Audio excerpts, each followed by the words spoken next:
வணக்க மக்களே, welcome to the venture show. இன்னைக்கு ஷோ நம்ம பார்க்க போகிறது சீரன் அப்படின்ற தமிழ் மூவியோட ரிவ்யூ. இந்த படம் பார்த்தீங்கன்னா 10 OTT ஆப்பில் அவைலபிளாக இருக்குது. இந்த படம் ஒரு முக்கியமான சோஷியல் இஷ்யூவை பேசக்கூடிய ஒரு ரூரல் ட்ராமா. அது என்ன இஷ்யூ அப்படின்னா ஜாதிய கொடுமைகள். ஆக்சுவலாக திருவண்ணாமலை பக்கத்தில் இருக்கக்கூடிய ஒரு ஊர். அந்த ஊருக்குள்ள கோயில் திருவிழா வருஷம் வருஷம் முன்னாடி நடந்துட்டு இருந்துச்சு. அந்த திருவிழாவில் பார்த்தீங்கன்னா ஐயனார் வேஷம் கட்டி ரத்த சோறு போடுறது அப்படின்ற ஒரு விஷயம் ரொம்ப பிரபலமாக இருந்துட்டு இருக்கிற ஒரு விஷயம். பட் ரொம்ப வருஷங்களுக்கு முன்னாடி நடந்த ஒரு கொலை அந்த திருவிழா அப்படியே தடைப்பட்டு போயிருது. இப்போ பிரசன்ட்ல அந்த திருவிழாவை நடத்துறதுக்கான உத்தரவு வந்துருது.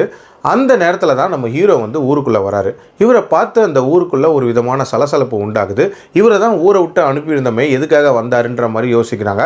ஸோ ஹீரோ எதுக்காக ஊரை விட்டு போனார், ஹீரோ வாழ்க்கையில் நடந்தது என்ன, அவங்க குடும்பம் என்ன மாதிரியான கொடுமைகளை ஃபேஸ் பண்ணாங்க, எதுக்காக வந்திருக்காரு, டுவர்ட்ஸ் தெண்ட் அதை பண்ணி முடிச்சாரான்ற மாதிரி நிறைய விஷயங்களை சொல்லக்கூடிய ஒரு படம் தான் இந்த படம். எனக்கு இந்த படத்தில் பிடிச்ச விஷயமே இதில் இவங்க பேசியிருக்கக்கூடிய அந்த சோஷியல் இஷ்யூ தான்.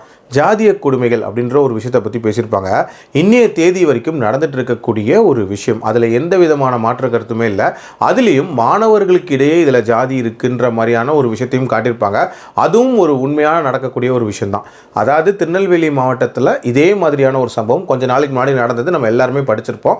ஸோ இதை பேசினதுக்கு கண்டிப்பாக ஒரு பாராட்டுகள் சொல்லலாம். அதுலேயும் நம்ம ஹீரோவோட படிப்பு, காதல், இது எல்லாமே அந்த ஜாதி அப்படின்ற ஒரு விஷயத்தினால எப்படி பாதிப்புக்கு உள்ளாகுதுன்றத ரொம்ப நீட்டாகவே காட்டியிருப்பாங்க. அதே மாதிரி இதில் என்னதான் படிச்சிருந்தாலும் பணம் காசு சம்பாதிச்சிருந்தாலும் அந்த ஊருக்கு ஏகப்பட்ட நல்லது பண்ணியிருந்தாலும் ஒரு சில விஷயங்களை நம்மளோட ஜாதி அடையாளத்தினால பண்ணவே முடியாது அப்படின்றத ரொம்ப தெளிவாகவே சொல்லியிருப்பாங்க. உதாரணத்துக்கு இந்த கோயில் ரிலேட்டடான விஷயங்கள் எதையுமே பண்ண முடியாதுன்ற மாதிரி காட்டியிருப்பாங்க. இதுவுமே ஒரு உண்மையான ஃபேக்ட் தான். உதாரணத்துக்கு நம்ம இளையராஜாவோட இன்சிடென்ட்டே ஒரு எக்ஸாம்பிளாக சொல்லலாம். இந்த படத்தோட அந்த school setup, rural backdrop, flashback இதெல்லாமே ஓரளவுக்கு நீட்டாகவே இருந்துச்சு. பட் இந்த படத்தோட கிளைமேக்ஸ் போர்ஷன் இருக்குல்ல, கிட்டத்தட்ட காந்தாரா ரேஞ்சுக்கு ஒரு விஷயம் ட்ரை பண்ணியிருக்காங்க. அது ரொம்ப சினிமேட்டிக்காக இருந்துச்சு அப்படின்னே சொல்லலாம். உண்மைக்கு ரொம்ப அப்பாற்பட்டு தான் இருந்துச்சு. அது மட்டும் இல்லாமல் அதை எடுத்த விதம் அப்படின்றதும் அந்த அளவுக்கு எஃபெக்டிவாலாம் இல்லை. ஆல்சோ இதில் அந்த ஜாதிய கொடுமைகளை பற்றி பேசினதில் தப்பே இல்லை. பட் அதை காட்டும் போது இன்னுமே யதார்த்த தன்மையோட காட்டியிருக்கலாம். நிறைய இடங்களில் கொஞ்சம் மிகைப்படுத்தி காட்டியிருந்தாங்களோ அப்படின்ற மாதிரியான ஒரு ஃபீல் தான் இருந்துச்சு.